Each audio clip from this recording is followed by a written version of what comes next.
I was struck by Ramsey Clark's words in the film describing Megan and her friends as steadfast, saintly people of whom we need many more in our world. We do have some time now for your reactions, your comments, your questions of Helen or Megan, or just share your thoughts. Are there other groups of people much like you across the country? I know this is about the Trident submarine base. Does each base, I'm from Omaha, Nebraska, and I know that Sac Air Force Base has a group of people that do this community. My understanding is that, for example, in each of the places where there are nuclear weapons, there are communities that do actions, such as in Oak Ridge, as you saw with the Y-12. I'm not really sure about the location you're talking about. Probably Ardith and Carol would know, right? Yes. Yeah. Offutt Air Force Base has ongoing actions of resistance. Those of us who've been there have crossed the line by invitation of Bishop Dingman back in the 1980s. And since then, the people from the Des Moines Catholic Worker and all of the people surrounding them go to that base regularly. So it's a magnificent place to do resistance because it has both the Strategic Air Command and it also has the Space Command now. And you know what's going on in outer space. So we would encourage contact with Frank Cordero, who lives in the Des Moines Catholic Worker, and he will help you become very active in that space. So I just have a question for Helen. Well, not really a question, but about like 7 years ago or so when you started working on the project, I remember it just being about the Bangor 5, and as it sort of progressed into this other story, I'm just wondering how your passion changed about the project and how it might have strengthened or how you might have seen things from a different perspective after getting to know this whole other story. You're right. I did start out as with the Bangor 5, and about a year into the production, a friend of mine called me on a Saturday morning and said, "Have you seen the front page of the New York Times today?" And I hadn't seen it yet. And she said, "Well, I think your nun might be on the front page." And I was completely taken aback because here I was working on the story out in Bangor Base that involved a Catholic nun, and I of course ran to the paper and there was a different Catholic nun on the cover. And so that kind of started me on another journey with Sister Megan. I immediately tried to make contact with her. I did, and I interviewed her, and the more I spoke to her, I realized that she started to tell me that she was very much connected with the people out on the West Coast, that in fact, as the film shows, she was inspired really to take her own action after being in that trial. So, and the other thing too is that the case out at Bangor really got no publicity. There were some articles in the local paper, but no national news. And the Transform Now Plowshares case, or the case out down at Y-12 in Oak Ridge, that got tremendous coverage and at least 4 different congressional hearings. So it ended up that part of the reason why it did take so long to make the film was kind of figuring out the narrative. And we have a number of different cuts of this film, and we finally came up with this idea of starting in the present and then going back in time and telling the story. Thank you for interviewing the jurors, because that was really interesting to see their thought processes. And I'm a psychologist, and I'm thinking about there's a body of work on moral development and about there's a submission to authority and a conformity. And it's really a matter of higher level development where you develop internal moral principles. So just in terms of like living in this country and about 50% of the population doesn't have abstract thinking. So I guess the choice of jurors has a lot to do the outcome, but also there's a kind of mentality that we're dealing with. And I just want to thank you for showing that. That was very important. And the film was wonderful. Thank you. Just a note about the jurors, you know, as the film shows, the plowshares represent themselves. They do not use attorneys typically because they want to speak one-on-one with the jury. And they take the first 25 jurors because they are not trying to show that they're not, that, let me see, they basically are trying to bring forth the issue of nuclear weapons. It's not that they're trying to kind of evade responsibility. So, yeah, I mean, as you saw, the juror was very, very conflicted, you know, and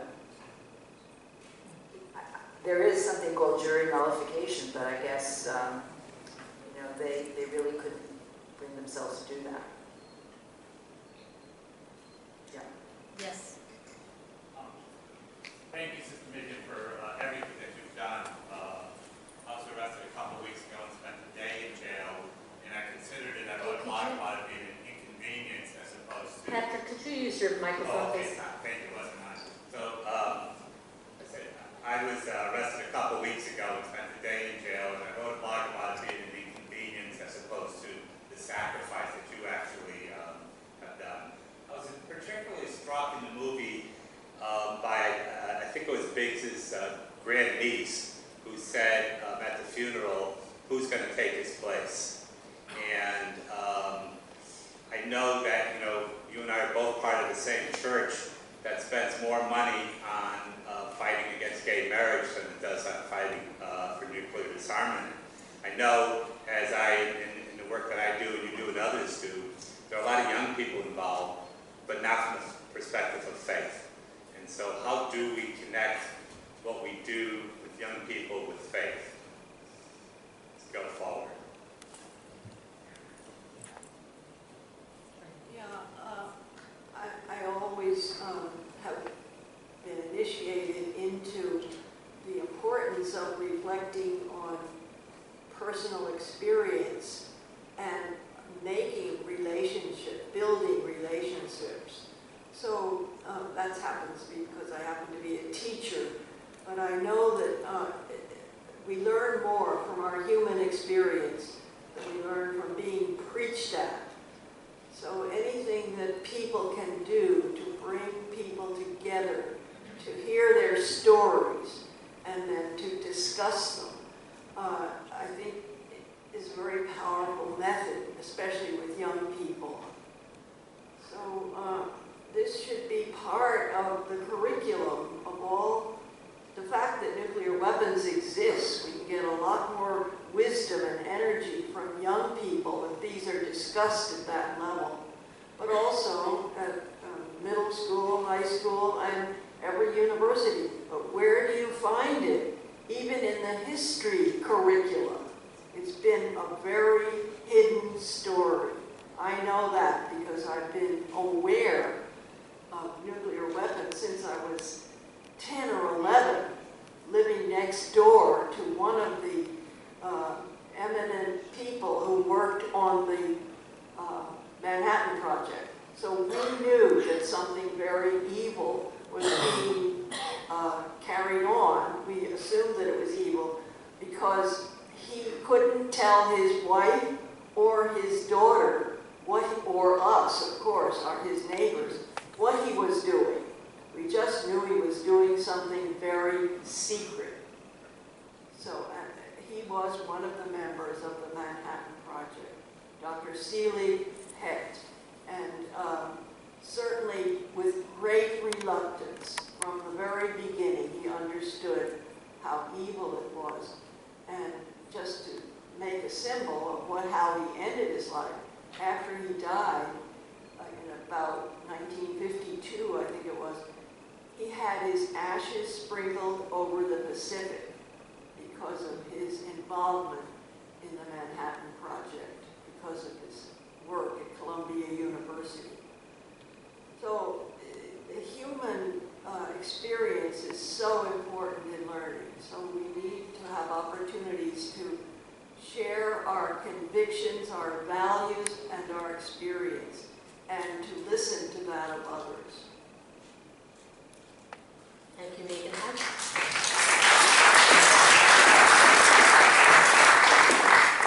I was particularly struck by the repeated insistence in the hearings and in the trials on the security breach and the thanking you and Michael and Greg for exposing the vulnerability of our security around our nuclear weapons. That is so ironic. You were quite clear in one part of the film in pushing back on that, insisting that what you were talking about was the illegality and immorality of the weapons themselves. But was that an ongoing challenge for you in the process following your arrest and imprisonment? Yes, it has been very disappointing. I think we have been, it has become a distraction from the very beginning, as you saw in those congressional meetings. That's all they focused on, and that was very, very difficult to hear. To me, it was an opportunity for people to show that they cannot face, they are in denial that the United States would do something like develop, threaten to use, and use weapons of mass destruction.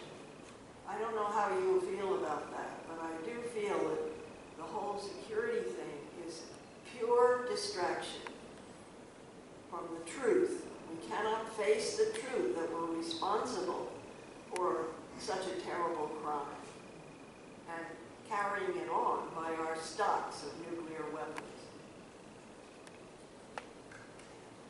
Yes, in the back. I'd like to thank Helen for such a wonderful production. Can you hear me? Yes. And just touched by the film, I do have a question regarding the role of the Catholic Church. It certainly pervaded the film. And I understand that Pope Francis's position is certainly consistent with the sympathies in this room. I also was touched by the Jesuit provincial, but I don't seem to hear very much from the middle layers of the Catholic Church. And I have a question for both Helen and for Sister Megan. While you were incarcerated in this city, in Brooklyn, were you visited by the Diocese of New York City and Brooklyn and the surrounding areas that are filled with Catholic prelates and institutions? I say this because I'm curious, what is the role of the body Catholic under Pope Francis down to where all of you and your wonderful peers are doing so much incredible good for the world? Thank you.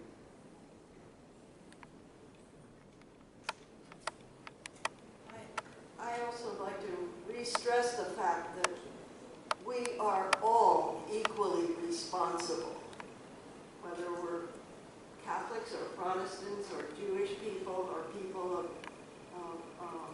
other convictions. So we're all equally responsible, and that is true of every individual faith community. But we are not all equally willing to accept that responsibility. We are guilty of allowing these weapons to exist for 70 years. It's not 45 years, it's 70. And how many people, all who are equally responsible, are aware of their responsibility? I mean, there's so many questions we can ask around this issue. But I think, personally, if we could all kind of accept our responsibility and figure out how each of us, no matter what we can do to spread the word about these criminal activities of the United States government and all those involved in it, is what needs to be taken on by all of us.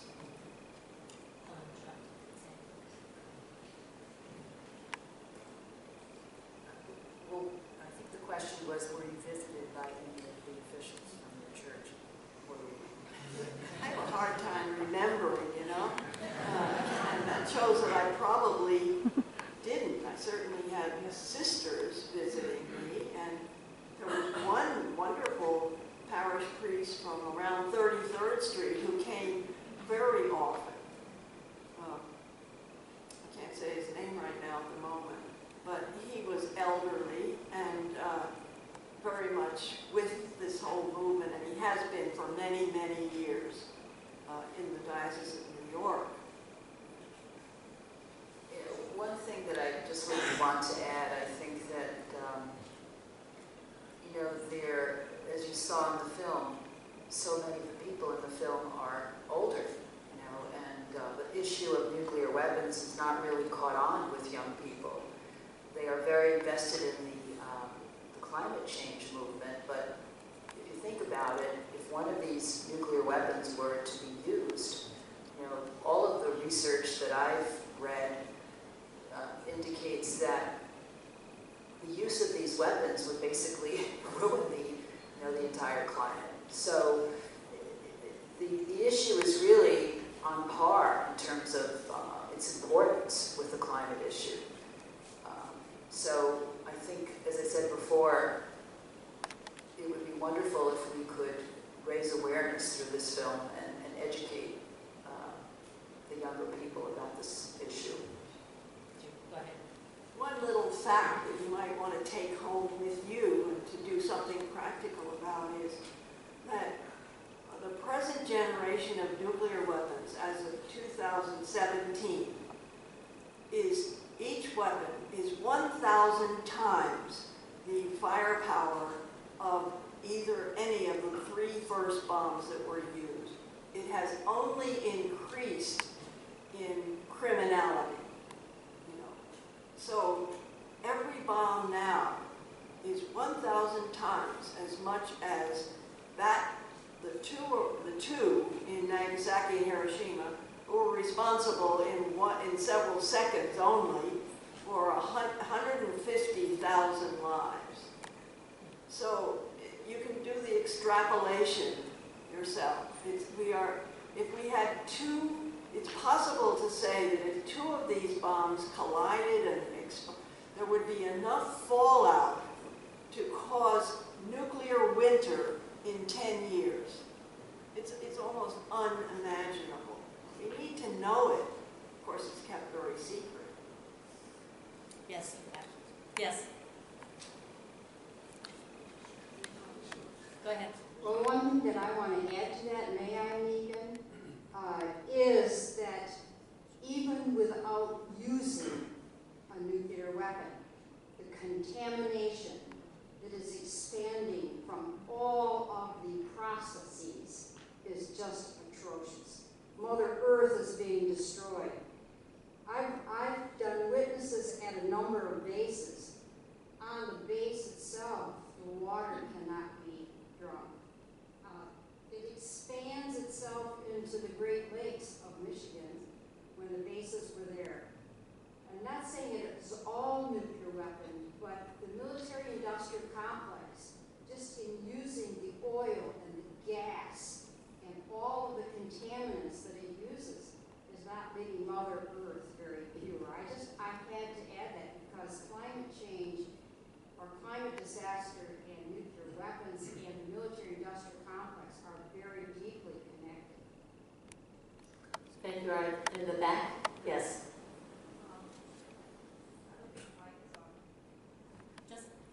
Thank you. Ms. Young, thank you so much for this documentary. I hope that you get a lot of exposure and that it travels around the country. And Sister Megan, thank you so much, and all the other religious. I do have a question about, the thing in the film that struck me were those pictures from that book of Nagasaki and Hiroshima. And I wondered, it's been, 72 years almost since that happened, those atrocities happened, and did you ever encounter any of those survivors, or are there any survivors that you're able to speak to about this? Yes. Sitting in this room, we have the daughter of a man who died at, I think, about the age of 44, her father. I knew her father and I knew her mother. she was only 10 or 11 when her father died by a very mysterious death because he had been in the Navy in 1945 in the Pacific, and they were sent to swim around the Marshall Islands and test the testing of nuclear weapons that went on in 1945. They had so many, they wanted to use the old battleships and test them. There were large numbers of tests going on. And only at a very young age, he got this very mysterious bone and blood disease that was very unknown. And he and many, he's just a sample of one of many of the military who were sent in to be experimented on, really, as we had 1,000 tests of bombs in the Nevada desert in an area the size of the state of Connecticut. 1,000 atom bombs since 1950 have been dropped or detonated from underground. You can imagine the pollution of the sacred desert lands in Nevada, and there are other places too. Helen, Yeah, just to answer your question, yes, there are survivors from Hiroshima, and in fact, in conjunction with this ban treaty, a number of them were here recently, the Hibakusha, right? And so, but of course, you know, they're dying off. Yes, they're very active in trying to get the word out about this. I think it is. Yes, please, in the back.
Several questions in the one paragraph. Could we ask the questions individually?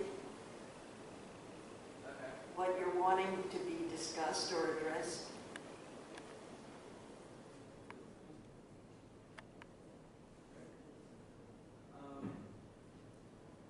Okay. Well, one is how do you suggest the younger generation pushes forward political rhetoric with action? Two, how do we bring... Let's stop on that one. Shall we? Yeah. And I think we should also invite anybody else who has good ideas, especially young people. My first contribution I've already made. I just feel that it's the responsibility of those who create the curricula need to include the existence and the dangers of nuclear weapons in elementary, junior high, high school, and university level. Say nothing of the public, but other people might have many more ideas about that. And we probably should save those for the conversation after, as it's getting somewhat late. Did you have another half of your question that you wanted to ask? And then one more, and I think that will have to be the last question for this evening.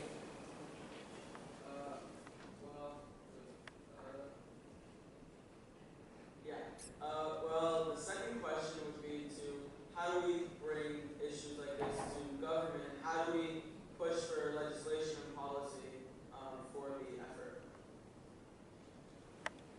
A wonderful question, and maybe I could ask my sister here, Marie, because she's been involved in this for so many years. I spent 40 years outside the country. So I'd like her to address it. There are many answers to that question, and I suspect every person in this room would have an important response. But very simply, it seems to me that at least in this country, in this context, and probably elsewhere as well, we need to be both outside and inside.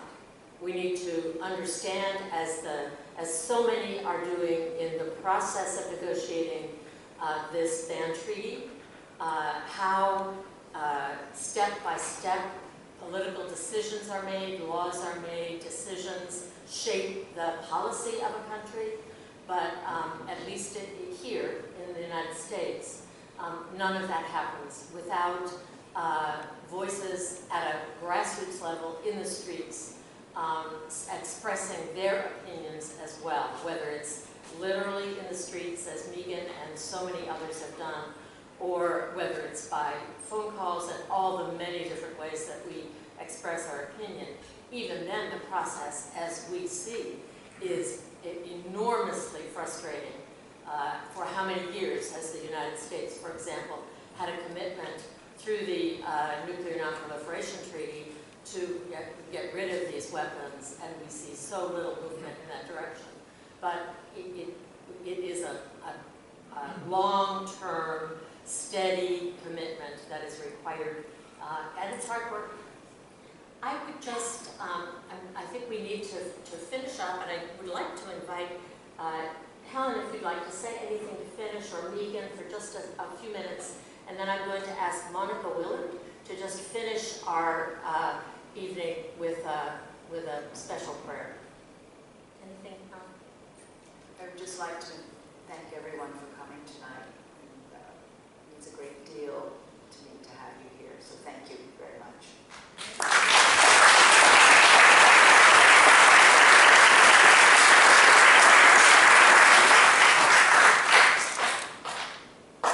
I'd like to invite us all to absorb the energy that is in this room now from each other, as well as the energy which comes from all those who work for the United Nations, and to send them our blessings and our energy that they may, in their full-time dedication to world peace and world unity, see ways in which we can concretely act according to our values, principles, and hopes to build a world without war or any weapons of mass destruction.